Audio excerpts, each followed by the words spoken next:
ನಿಮ್ಮ ನ್ಯೂಸ್ 18 ಕನ್ನಡ ಸರ್ಕಾರಿ ಶಾಲೆಗಳಲ್ಲಿ ಅವ್ಯವಸ್ಥೆಗಳು ಹೆಂಗಿದೆ ಅಂತ ಹೇಳಿ ಒಂದು ಅಭಿಯಾನವನ್ನ ಮಾಡ್ತಾ ಇದೆ. ನಿರಂತರವಾಗಿ ವರದಿಗಳನ್ನು ಕೂಡ ಪ್ರಸಾರ ಮಾಡ್ಕೊಂಡು ಬಂದಿದೆ. ಕೆಲವೊಂದಿಷ್ಟು ಕಡೆ ಕಾಯಕಲ್ಪ ಕಲ್ಪಿಸುವಂತ ಕೆಲಸವನ್ನ ನ್ಯೂಸ್ 18 ಮಾಡಿದೆ. ಇಲ್ಲೂ ಅಷ್ಟೇ ಸರ್ಕಾರಿ ಶಾಲೆ ಇದೆ, ಬಹಳ ಹಳೆಯ ಶಾಲೆ ಇದು, ಆದ್ರೆ ಕೊಠಡಿಗಳು ಮಾತ್ರ ಇಲ್ಲಿ ಸರಿ ಇಲ್ಲ.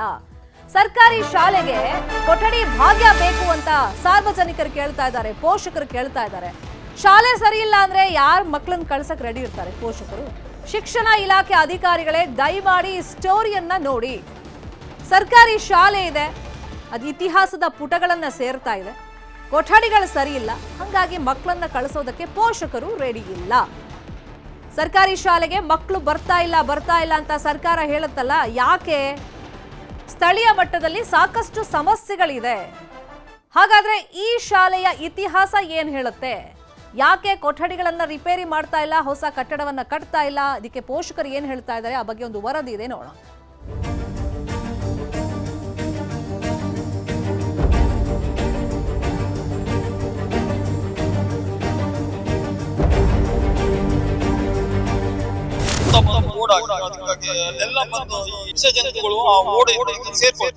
ಇದು ಉತ್ತರ ಕನ್ನಡ ಜಿಲ್ಲೆಯ ಅಂಕೋಲಾ ತಾಲೂಕಿನ ಹಾರವಾಡದ ಸರ್ಕಾರಿ ಹಿರಿಯ ಪ್ರಾಥಮಿಕ ಶಾಲೆ. 1885ರಲ್ಲಿ ನಿರ್ಮಾಣವಾದ ಈ ಶಾಲೆಯಲ್ಲಿ ಈ ಹಿಂದೆ ನೂರಾರು ವಿದ್ಯಾರ್ಥಿಗಳು ಓದುತ್ತಿದ್ರು. ಆದ್ರೆ ವರ್ಷದಿಂದ ವರ್ಷಕ್ಕೆ ಮಕ್ಕಳ ಸಂಖ್ಯೆ ಕಡಿಮೆ ಆಗ್ತಾ ಇದೆ. ಯಾಕಂದ್ರೆ ಶಾಲಾ ಕಟ್ಟಡಕ್ಕೆ 144 ವರ್ಷವಾಗಿದೆ. ಹಳೆ ಕಟ್ಟಡ ಹಾಳಾಗಿದೆ, ಗೋಡೆ ಬಿರುಕು ಬಿಟ್ಟಿದೆ, ಮೇಲ್ಛಾವಣಿ ಹಾಳಾಗಿದೆ, ಕಟ್ಟಡ ಸೋರ್ತಾ ಇದೆ, ಬಾಗಿಲು ಕಿಟಕಿ ಸರಿ ಇಲ್ಲ, ಹಾವು ಚೇಳು ಶಾಲೆ ಒಳಗೆ ಬರುತ್ತವೆ, ಈಗ್ಲೋ ಆಗ್ಲೋ ಬಿದ್ದೋಗುವಂತಿದೆ. ಇದೇ ಕಾರಣಕ್ಕೆ ಪೋಷಕರು ಬೇರೆ ಶಾಲೆಗೆ ಮಕ್ಕಳನ್ನ ಸೇರಿಸ್ತಾ ಇದ್ದಾರೆ. ಈ ವರ್ಷ 24 ಮಕ್ಕಳು ಬೇರೆ ಶಾಲೆಗೆ ಹೋಗಿದ್ದಾರೆ. ಈಗ 1885 ಸ್ಥಾಪನೆ ಆದ ಶಾಲೆ, ಇಡೀ ಗ್ರಾಮಕ್ಕೆ ಒಂದು ಶಾಲೆ, ಎಲ್ಲರೂ ಇಲ್ಲೇ ಕಲ್ತದ್ದು. ಮಣ್ಣಿನ ಗೋಡೆ ಆದ್ರಿಂದ ಸ್ಥಿತಿಲಾವಸ್ಥೆಗೆ ಬಂದು ನಿಂತಿದೆ. ಅದರಲ್ಲಿ ಮಕ್ಕಳಿಗೆ ಕಲಿಸಕ್ಕೂ ಆಗ್ತಾ ಇಲ್ಲ, ಮತ್ತೆ ಮಳೆಗಾಲದಲ್ಲೆಲ್ಲ ಸೋರ್ತದೆ. ಅದಕ್ಕಾಗಿ ಬೇರೆ ಡೆಮಾಲಿಷನ್ ಮಾಡಿ ಬೇರೆ ಶಾಲೆ ರೂಮ್ ಅನ್ನು, ಕ್ಲಾಸ್ ಅನ್ನು ಕಟ್ಕೊಡ್ಬೇಕೇಳಿ ತಮ್ಮ ಮೂಲಕ ವಿನಂತಿ ಮಾಡ್ಕೊಳ್ತೀವಿ. ಮಣ್ಣಿನ ಗೋಡೆ ಆದ್ರಿಂದ ಹುತ್ತ ಎಲ್ಲ ಬೆಳೆದಿದೆ, ಎಲ್ಲ ಗೋಡೆಗಳು ಬೆಂಡಾಗಿ ಓಡಾಗಿದೆ, ಹುತ್ತ ಬಂದು ಓಡಾಗಿದೆ. ಅದಕ್ಕಾಗಿ ಅಲ್ಲೆಲ್ಲ ಬಂದು ಈ ವಿಷ ಜಂತುಗಳು ಆ ಓಡಿನೊಳಗೆ ಸೇರ್ಕೊಳ್ತವೆ. ಅದಕ್ಕೋಸ್ಕರ ಅಲ್ಲಿ ಕ್ಲಾಸ್ ನಡೆಸಲಿಕ್ಕೆ ಭಾರಿ ಕಷ್ಟ ಆಗ್ತಾ ಇದೆ. ಶಾಲೆಯ ಸ್ಥಿತಿ ಬಗ್ಗೆ ಇಲ್ಲಿನ ಟೀಚರ್ಸ್, ಪೋಷಕರು, ಅಧಿಕಾರಿಗಳ ಗಮನಕ್ಕೆ ತಂದಿದ್ದಾರೆ. ಆದ್ರೆ ಇದುವರೆಗೆ ಒಂದೇ ಒಂದು ಹೊಸ ಕೋಣೆ ಇಲ್ಲಿ ನಿರ್ಮಾಣ ಆಗಿಲ್ಲ. ನಾವು ಮಕ್ಕಳ ಪಾಲಕರು, ನಮ್ಮ ಹುಡುಗ ಇಲ್ಲೇ ಶಾಲೆ ಕಲಿತಾ ಇದ್ದಾನೆ, ಹಾಗಾಗಿ ಈ ಶಾಲೆಯಲ್ಲಿ ಕಳಿಸ್ತೇವೆ. ನಾವು ಶಾಲೆಗೆ 1ರಿಂದ 7ನೇ ತರಗತಿವರೆಗೂ ಶಾಲೆ ನಡೀತಾ ಇದೆ. ಆದ್ರೆ ನಾವೆಲ್ಲರೂ ಗಾಡಿಗೆ ಹೋದಾಗ ನಮಗೂ ಭಯ ಆಗ್ತಾ ಇರ್ತದೆ. ಈ ಶಾಲೆಗೆ ಮಕ್ಕಳಿಗೆ ಕಳಿಸ್ಕೊಂಡು ಮಕ್ಕಳು ಏನ್ ಮಾಡ್ತಾ ಇದ್ದಾರೆ, ಶಾಲೆ ಪರಿಸ್ಥಿತಿ ಸರಿ ಇಲ್ಲ. ಹಾಗಾಗಿ ಪಾಲಕರೇ ಬಂದು ನಾವೆಲ್ಲ ಸ್ವಲ್ಪ ಹಣ ತೆಗೆದು ರಿಪೇರಿ ಎಲ್ಲ ಮಾಡ್ತಿದ್ರು. ಈಗ ಅದಕ್ಕಾಗಿ ನಮ್ಮ ಸರ್ಕಾರದಿಂದ ನಮ್ಗೊಂದು ಶಾಲೆ ಬೇಕಂತ ನಾವು ಕೇಳ್ಕೊಳ್ತೇವೆ.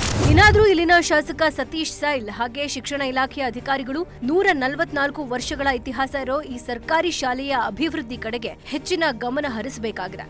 ದರ್ಶನ್ ನಾಯಕ್, ನ್ಯೂಸ್ 18 ಕಾರವಾರ. ಇದೇ ವಿಷಯವಾಗಿ ಇನ್ನಷ್ಟು ಡೀಟೇಲ್ ಆಗಿ ಇನ್ಫಾರ್ಮೇಶನ್ ಕೊಡ್ತಾ ಹೋಗೋದಕ್ಕೆ ನೇರ ಸಂಪರ್ಕದಲ್ಲಿ ಕನೆಕ್ಟ್ ಆಗಿದ್ದಾರೆ ನಮ್ಮ ರಿಪೋರ್ಟರ್ ದರ್ಶನ್ ನಾಯಕ್. ನೂರಾರು ವರ್ಷಗಳ ಇತಿಹಾಸ ಶಾಲೆಗಿದೆ ಅಂದಮೇಲೆ ಅದನ್ನ ಉಳಿಸ್ಕೊಂಡು ಹೋಗುವಂತ ನಿಟ್ಟಿನಲ್ಲಿ ಶಿಕ್ಷಣ ಇಲಾಖೆ ಗಮನ ಹರಿಸಬೇಕಾಗಿತ್ತು. ಯಾಕೆ ಅಧಿಕಾರಿಗಳು ಇಲ್ಲಿ ಕೊಠಡಿಗಳನ್ನ ನಿರ್ಮಿಸೋದಾಗಿರ್ಲಿ ಅಥವಾ ಹೊಸ ಕಟ್ಟಡ ಕಟ್ಟೋದಾಗಿರ್ಲಿ ಇದ್ರ ಕಡೆ ಗಮನನೇ ಕೊಡ್ತಾ ಇಲ್ವಾ? ಎಟ್ ಪ್ರೆಸೆಂಟ್ ಈಗ ಎಷ್ಟು ಮಕ್ಕಳಿದಾರಲ್ಲಿ? ಶರ್ಮಿತಾ, ಉತ್ತರ ಕನ್ನಡ ಜಿಲ್ಲೆಯ ಅಂಕೋಲಾ ತಾಲೂಕಿನ ಹಾರವಾಡ ಎನ್ನುವಂತಹ ಒಂದು ಗ್ರಾಮದಲ್ಲಿರುವಂತಹ ಒಂದು 144 ವರ್ಷಗಳ ಈ ಶಾಲೆ ಇದು. ಈ ಶಾಲೆಯ ಪರಿಸ್ಥಿತಿ ಇವತ್ತು ನೋಡಿದ್ರೆ ಒಂದ್ ಕಡೆ ಒಂದು ಕೋಣೆಗಳು ಬಿದ್ದೋಗುವಂತ ಒಂದು ಪರಿಸ್ಥಿತಿಯಲ್ಲಿ ಇದಾವೆ. ಇಲ್ಲಿ ಹಾಕಿದಂತ ಕಟ್ಟಿಗೆಗಳಾಗಿರ್ಬೋದು ಇವತ್ತು ನಾಳೆ ಬೀಳು ಹೋಗುವಂತ ಒಂದು ಪರಿಸ್ಥಿತಿಯಲ್ಲಿ ಇದೆ.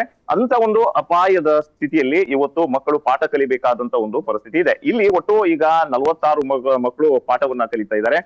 ಒಂದು ದುರದೃಷ್ಟಕರ ವಿಚಾರ ಏನಂದ್ರೆ, ಖೇದಕರ ವಿಚಾರ ಅಂದ್ರೆ, ಈ ವರ್ಷ 26 ಮಕ್ಕಳು ಬೇರೆ ಶಾಲೆಗೆ ಅಡ್ಮಿಷನ್ ನ ಪಡೆದುಕೊಂಡಿದ್ದಾರೆ. ಅಂದ್ರೆ ಇಲ್ಲಿ ಭಯದ ವಾತಾವರಣ ಇರುವಂತ ಒಂದು ಹಿನ್ನೆಲೆಯಲ್ಲಿ ತಮ್ಮ ಮಕ್ಕಳನ್ನ ಈ ಶಾಲೆಯಿಂದ ಬೇರೆ ಶಾಲೆಗೆ ದಾಖಲಾತಿಯನ್ನ ಮಾಡಿಸಿರುವಂತದ್ದು.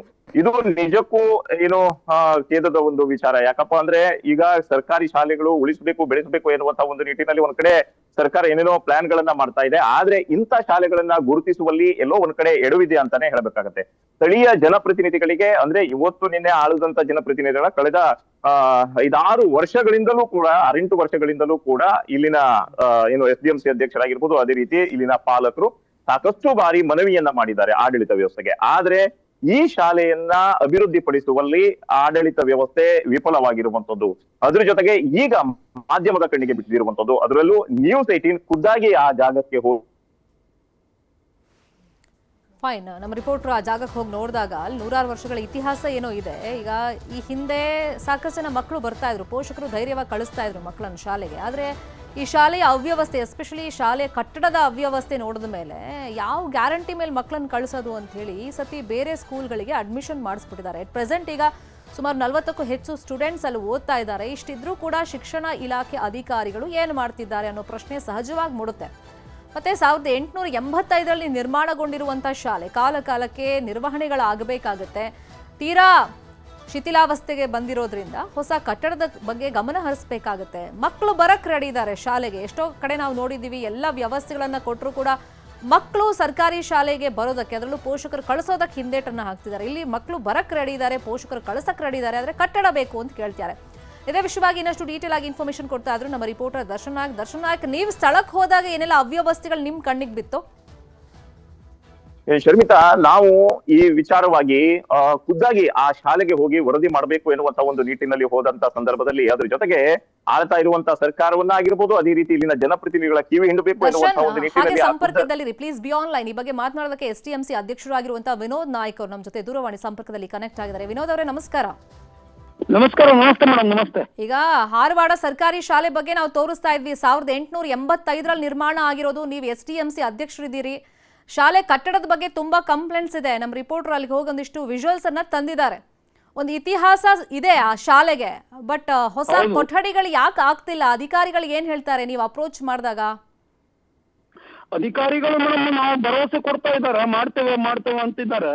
ಆದ್ರೂ ಭರವಸೆಗಳು ಅಷ್ಟೇ ಕಾಯ್ತಾ ಇದ್ದೇವೆ ನಾವು, ಮತ್ತೆ ಏನೂ ಕೆಲಸ ಆಗ್ತಾ ಇಲ್ಲ ಮೇಡಮ್. ಎಷ್ಟು ರೂಮ್ಸ್ ಇದಾವೆ ಪ್ರೆಸೆಂಟ್ ಈಗ? ಏನ್ ಮೇಡಮ್? ಎಷ್ಟು ರೂಮ್ಸ್ ಇದಾವೆ? ಎಷ್ಟು ಕ್ಲಾಸ್ ರೂಮ್ಸ್ ಈಗ ಇದೆ? ಮೇಡಮ್ ಅದು 1885ರಲ್ಲಿ ಕಟ್ಟಿದ್ದು 4 ರೂಮ್ ಇದೆ ಮೇಡಮ್. ಬಾಕಿ ಎಲ್ಲ ಸಣ್ಣ ರೂಮ್ ಇದೆ. ಸಣ್ಣ ರೂಮ್ ಒಂದು 3 ಇದೆ. ಹಾ, ಈಗ ಸುಮಾರು ಒಂದು 46 ಜನ ಸ್ಟೂಡೆಂಟ್ಸ್ ಇದಾರಾ? ಎಷ್ಟಿದ್ದಾರೆ ಸ್ಟೂಡೆಂಟ್ಸ್? 46 ಜನ ಇದ್ದಾರೆ ಮೇಡಮ್. ಮೊದ್ಲು ಹೋದ್ ಸಲ 65 ಇದ್ರು, ಈಗ 46 ಬಂದು ನಿಂತಿದೆ.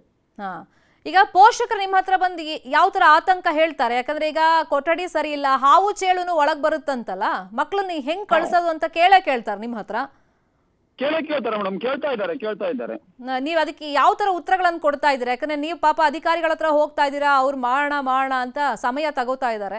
ಮಾಡುವಂತ ಇಚ್ಛಾಶಕ್ತಿ ಇದೆಯಾ ಇಲ್ವಾ ಗೊತ್ತಿಲ್ಲ. ಶಾಸಕರನ್ನ ಭೇಟಿ ಮಾಡಿದ್ರಾ? ಶಾಸಕರು ಮೇಡಮ್ ನಾವೆಲ್ಲರೂ ಪಾಲಕರು ಹೋಗಿ ಟೆಂಪೋ ಮಾಡಿ ಹೋಗಿ ಶಾಸಕರ ಮನೆಗೆ ಹೋಗಿ ಮನವಿ ಎಲ್ಲ ಸಲ್ಲಿಸಿದ್ವಿ.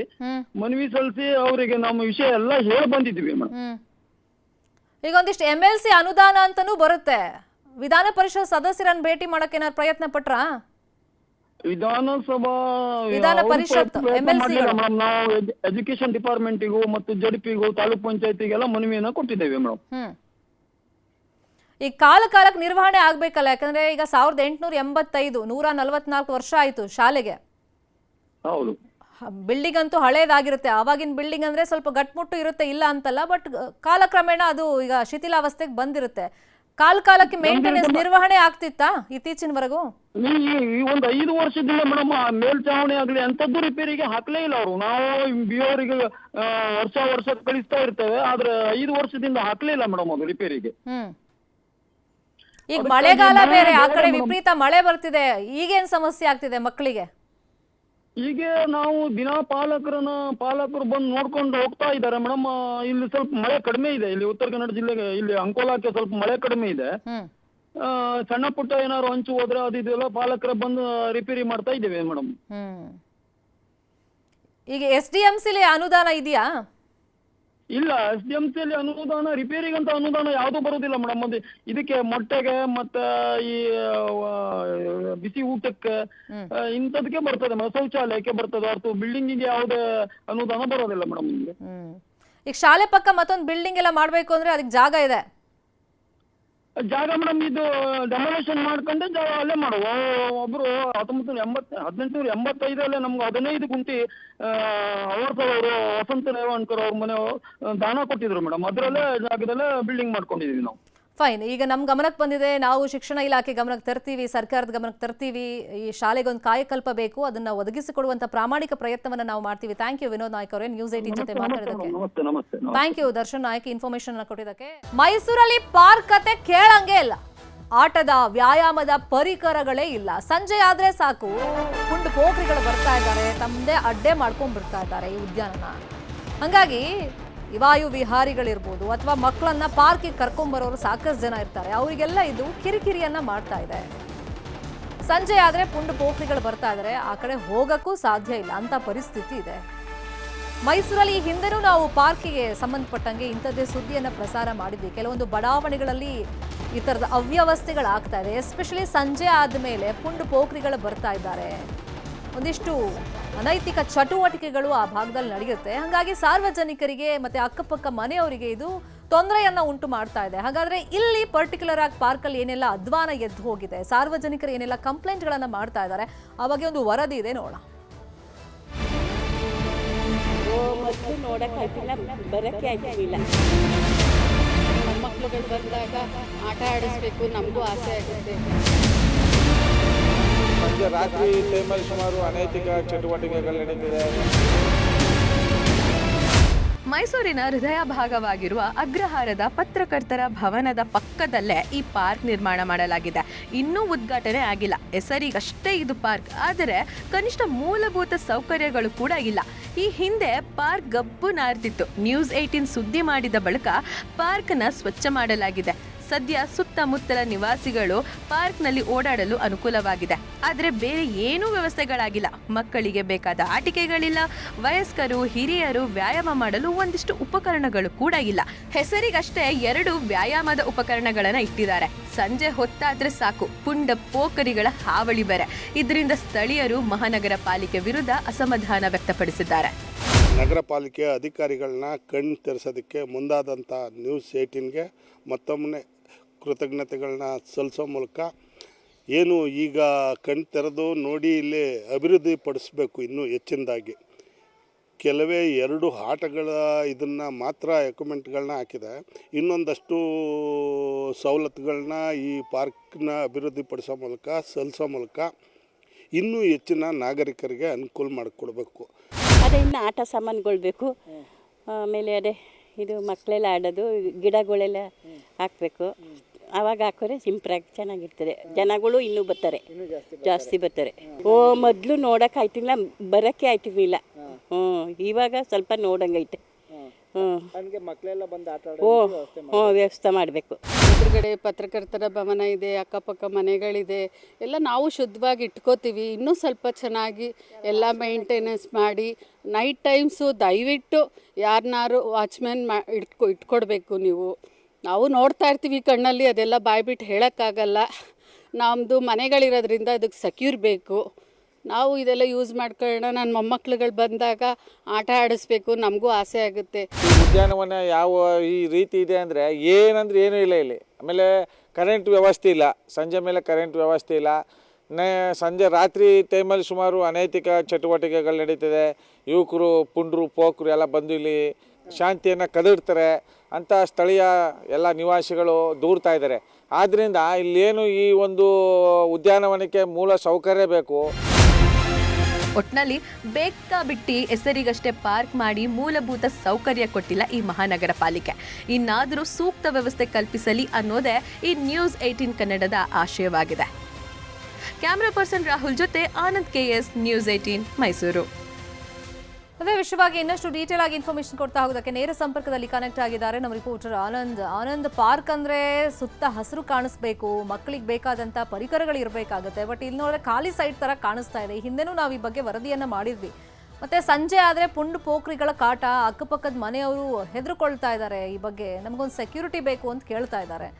ಈ ಬಗ್ಗೆ ಅಧಿಕಾರಿಗಳು ಕೇಳಿದ್ರೆ ಏನ್ ಹೇಳ್ತಾರೆ? ಶರ್ಮಿತಾ, ಏನು ಮೈಸೂರಿನ ಅಗ್ರಹಾರದ ಅಕ್ಕನ ಬಳಗದ ಪಕ್ಕ ಇರುವಂಥ ಈ ಪಾರ್ಕ್ ಈ ಹಿಂದೆ ಆಳು ಕೊಂಪೆ ಆಗಿತ್ತು. ನಾವು ಕೂಡ ಸುದ್ದಿಯನ್ನು ಮಾಡಿದ್ವಿ. ಸುದ್ದಿಯನ್ನು ಮಾಡಿದ 2 ದಿನಕ್ಕೆ ಪಾರ್ಕ್ ಕ್ಲೀನ್ ಏನೋ ಆಯಿತು. ಆದರೆ ಪಾರ್ಕ್ಗೆ ಬೇಕಾದಂಥ ಮೂಲಭೂತ ಸೌಕರ್ಯಗಳಿದೆ, ಇದನ್ನು ಕೊಡುವಲ್ಲಿ ಮಹಾನಗರ ಪಾಲಿಕೆ ವಿಫಲ ಆಗಿದೆ ಅಂತಲೇ ಹೇಳ್ಬೋದು. ಯಾಕೆಂತ ಹೇಳಿದ್ರೆ, ಒಂದು ಪಾರ್ಕ್ ಅಂದರೆ ಹಚ್ಚ ಹಸಿರಿರಬೇಕು, ಮಕ್ಕಳಿಗೆ ವ್ಯಾಯಾಮ ಮಾಡಲಿಕ್ಕೆ ಒಂದಷ್ಟು ಪೀಠೋಪಕರಣಗಳಿರಬೇಕು, ಹಿರಿಯರಿಗೆ ವ್ಯಾಯಾಮ ಮಾಡಲಿಕ್ಕೆ ಒಂದಷ್ಟು ಪೀಠೋಪಕರಣಗಳಿರಬೇಕು. ಅದು ಯಾವುದೂ ಕೂಡ ಇಲ್ಲಿಲ್ಲ. ಕೇವಲ ಹೆಸರಿಗಷ್ಟೇ ಪಾರ್ಕ್ ಮಾಡಿದ್ದಾರೆ, 1-2 ಪೀಠೋಪಕರಣಗಳನ್ನ ಇಟ್ಟಿದ್ದಾರೆ, ಅವು ಕೂಡ ಬೇಕಾಬಿಟ್ಟು. ಇನ್ನು ಪಾರ್ಕ್ನ ಮಾಡುವ ಉದ್ದೇಶ ಏನು? ಜನರು ಸಂಜೆ ಹೊತ್ತು ಬೆಳಗ್ಗೆ ಹೊತ್ತು ಇಲ್ಲಿ ವಾಕ್ ಮಾಡಬೇಕು, ಮಕ್ಕಳಿಗೆಲ್ಲರಿಗೂ ಕೂಡ ಒಂದಷ್ಟು ಪರಿಸರದ ಪರಿಚಯ ಆಗಬೇಕು, ಒಳ್ಳೆಯ ವಾತಾವರಣ ಸಿಗಬೇಕು, ಒಳ್ಳೆಯ ಗಾಳಿ ಸಿಗಬೇಕು ಅಂತೇಳಿ. ಆದರೆ ಇದು ಯಾವುದೂ ಕೂಡ ಇಲ್ಲಿ ಆಗ್ತಾ ಇಲ್ಲ. ಸಂಜೆ ಸಮಯದಲ್ಲಿ ಕೇವಲ ಬೆಳಕಿದ್ದಂಥ ಸಂದರ್ಭದಲ್ಲಿ ಮಾತ್ರ ಇಲ್ಲಿ ವಾಕ್ ಮಾಡಬೇಕು. ಯಾಕಂತ ಹೇಳಿದ್ರೆ ಇಲ್ಲಿ ಬೆಳಕಿನ ವ್ಯವಸ್ಥೆಯನ್ನು ಕೂಡ ಮಾಡುವಲ್ಲಿ ಮಹಾನಗರ ಪಾಲಿಕೆ ವಿಫಲ ಆಗಿರುವಂಥದ್ದು. ಕೇವಲ ಒಂದು ಲೈಟನ್ನು ಹಾಕಿಸ್ಕೊಡ್ಲಿಕ್ಕೂ ಕೂಡ ಮಹಾನಗರ ಪಾಲಿಕೆಗೆ ಕಷ್ಟನಾ ಅನ್ನುವಂಥ ಪ್ರಶ್ನೆಯನ್ನು ಇಲ್ಲಿನ ಸ್ಥಳೀಯರು ಮಾಡ್ತಾ ಇರುವಂಥದ್ದು. ಯಾಕೆಂತ ಹೇಳಿದ್ರೆ, ಹಿಂದೆ ಇಲ್ಲಿ ಪುಂಡ ಪೋಖ್ರಿಗಳ ಅವಳಿ ಇತ್ತು ಅಂತೇಳಿ ಕೂಡ ಜನರು ಆರೋಪವನ್ನು ಮಾಡ್ತಾ ಇದ್ದಾರೆ. ಸಂಜೆ ವೇಳೆಗೆ ಎಲ್ಲರೂ ಕೂಡ ಬರ್ತಾರೆ, ಒಂದು ಕಡೆ ಸಿಗರೇಟ್ ಸೇಯ್ತಾರೆ, ಏನೇನೋ ಮಾಡ್ತಾ ಇರ್ತಾರೆ. ನಾವು ಬಾಯಿ ಬಿಟ್ಟು ಹೇಳಲಿಕ್ಕೂ ಕೂಡ ಕಷ್ಟ. ಇಲ್ಲಿ ಒಂದು ಸೆಕ್ಯೂರಿಟಿಯನ್ನು ನೇಮಕವನ್ನು ಕೂಡ ಮಹಾನಗರ ಪಾಲಿಕೆ ಮಾಡಲ್ಲ. ಅಟ್ಲೀಸ್ಟ್ ಒಂದು CCTV ಹಾಕ್ಲಿಕ್ಕಾದ್ರೂ ಏನು ಕಷ್ಟ ಅನ್ನುವಂಥ ಪ್ರಶ್ನೆಯನ್ನು ಮಾಡ್ತಾ ಇದ್ರು. ಇದ್ರ ಜೊತೆಗೆ ಸುತ್ತ ಪಾರ್ಕ್ ಇರೋದ್ರಿಂದ ಸಂಜೆ ಸಮಯದಲ್ಲಿ ಬೆಳಕಿದ್ದಾಗ ವಾಕ್ ಮಾಡ್ತೀವಿ. 7 ಗಂಟೆ 8 ಗಂಟೆ ನಂತರ ಊಟ ಮಾಡ್ಕೊಂಬಂದು ವಾಕ್ ಮಾಡಬೇಕು ಅಂತ ಹೇಳಿದ್ರೆ ಬೆಳಕಿನ ವ್ಯವಸ್ಥೆ ಬೇಕು. ಇಲ್ಲಿ ಲೈಟಿನ ವ್ಯವಸ್ಥೆಯನ್ನು ಕೂಡ ಮಾಡ್ತಾ ಇಲ್ಲ. ಹಾಗಾಗಿ ನಮಗೆ ಒಂದು ರೀತಿಯಲ್ಲಿ ಭಯ ಕಾಡ್ತಿದೆ. ಯಾಕಂದರೆ ಇದು ಮೈಸೂರು ನಗರದ ಹೃದಯ ಭಾಗದಲ್ಲಿರುವಂಥ ಪಾರ್ಕ್. ಇಂಥ ಪಾರ್ಕ್ ಒಂದು ರೀತಿಯಲ್ಲಿ ಮೂಲಭೂತ ಸೌಕರ್ಯಗಳನ್ನ ಕೊಟ್ಟರೆ ಜನರು ಹೆಚ್ಚೆಚ್ಚು ಪಾರ್ಕ್ಗೆ ಬರ್ತಾರೆ, ಮಕ್ಕಳು ಬರ್ತಾರೆ, ಹಿರಿಯರು ಬರ್ತಾರೆ, ಒಂದಷ್ಟು ಸಮಯನ ಕಳೀತಾರೆ. ಹೀಗಾಗಿ ಎಲ್ಲವನ್ನು ಕೂಡ ಮಾಡಿಕೊಡಿ ಅಂತ ನಾವು ಅಧಿಕಾರಿಗಳನ್ನ ಕೇಳಿದ್ರು ಸಹ ಯಾವೊಬ್ಬ ಅಧಿಕಾರಿಯೂ ಸಹ ಇದರ ಬಗ್ಗೆ ಗಮನ ಹರಿಸ್ತಾ ಇಲ್ಲ. ಯಾಕೆಂತ ಹೇಳಿದ್ರೆ, ಈಗಾಗಲೇ ಪಾರ್ಕ್ನ ಉದ್ಘಾಟನೆಯೂ ಸಹ ಆಗಿಲ್ಲ.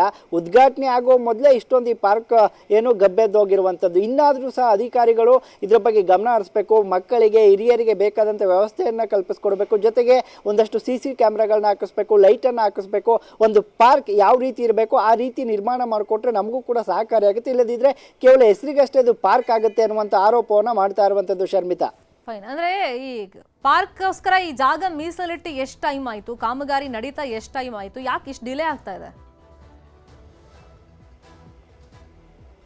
ಶರ್ಮಿತಾ, ಹಿಂದೆ ಇದು ಪಾರ್ಕ್ಗೆ ಅಂತ ಮಾಡಿರಲಿಲ್ಲ. ಇಲ್ಲಿ ಮಹಾನಗರ ಪಾಲಿಕೆ ಒಂದು ಝೋನಲ್ ಕಚೇರಿ ಇತ್ತು. ಆ ಕಚೇರಿಯನ್ನು ಡೆಮಾಲಿಷ್ ಮಾಡಿ ಸುತ್ತಮುತ್ತಲಿನ ನಿವಾಸಿಗಳಿಗೆ ನಾವೊಂದು ಪಾರ್ಕ್ನ ಮಾಡ್ಕೊಡ್ತೀವಿ ಅಂತ ಹಿಂದೆಯಲ್ಲಿ ಕಾರ್ಪೊರೇಟ್ ಆಗಿದ್ದಂಥವ್ರು ಮಾಡಿದಂಥ ಕೆಲಸ. ಆದರೆ ಸದ್ಯ ಮೈಸೂರು ಮಹಾನಗರ ಪಾಲಿಕೆಯಲ್ಲಿ ಈಗಾಗಲೇ ಚುನಾವಣೆ ನಡೆದಿಲ್ಲ, ಯಾವುದೇ ಮೇಯರ್ ಇಲ್ಲ, ಯಾವುದೇ ಕಾರ್ಪೊರೇಟರ್ಗಳು ಕೂಡ ಇಲ್ಲ. ಕೇವಲ ಮೈಸೂರು ಮಹಾನಗರ ಪಾಲಿಕೆ ಆಯುಕ್ತರ ಅಡಿಯಲ್ಲಿ ಈ ಪಾರ್ಕ್ ಬರುವಂಥದ್ದು. ಎಲ್ಲವನ್ನು ಕೂಡ ಅವರೇ ಗಮನಿಸಬೇಕು.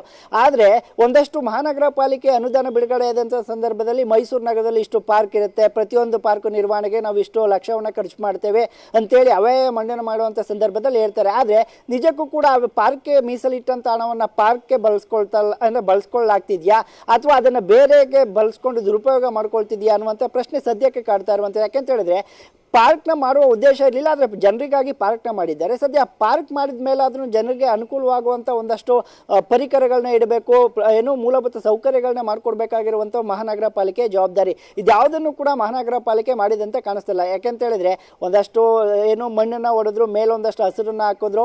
ಈ ಹಿಂದೆ ನಾವೇ ಕೂಡ ಸುದ್ದಿಯನ್ನು ಮಾಡಿದ್ವಿ. ಆಳೆತ್ತರಕ್ಕೆ ಒಂದಷ್ಟು ಗಿಡ ಗಂಟೆಗಳು ಬೆಳ್ಕೊಂಡಿದ್ದು, ಎಲ್ಲಿ ನೋಡಿದ್ರಲ್ಲಿ ಬಾಟ್ಲುಗಳು ಬಿದ್ದಿತ್ತು, ಎಲ್ಲಿ ನೋಡಿದ್ರಲ್ಲಿ ಎಲ್ಲವೂ ಕೂಡ ಸಂಪೂರ್ಣ ಇದೇನು ಪಾರ್ಕ ಅನ್ನುವಂಥ ಸ್ಥಿತಿ ನಿರ್ಮಾಣ ಆಗಿತ್ತು. ಆ ಬಗ್ಗೆ ಸುದ್ದಿ ಮಾಡಿದ್ವಿ. 2 ದಿನದಲ್ಲಿ ಇಲ್ಲಿನ ಸ್ಥಳೀಯ ಶಾಸಕರಾದ ಶ್ರೀವಾತ್ಸ ಅವರು ಅಧಿಕಾರಿಗಳಿಗೆ ಚಾಟಿಯನ್ನು ಬೀಸಿದ್ರು. ಪಾರ್ಕ್ ಕ್ಲೀನ್ ಆಯಿತು. ಆದರೆ ಪಾರ್ಕ್ಗೆ ಬೇಕಾದಂಥ ವ್ಯವಸ್ಥೆಗಳನ್ನ ಮಹಾನಗರ ಪಾಲಿಕೆ ಮಾಡ್ತಾ ಇಲ್ಲ.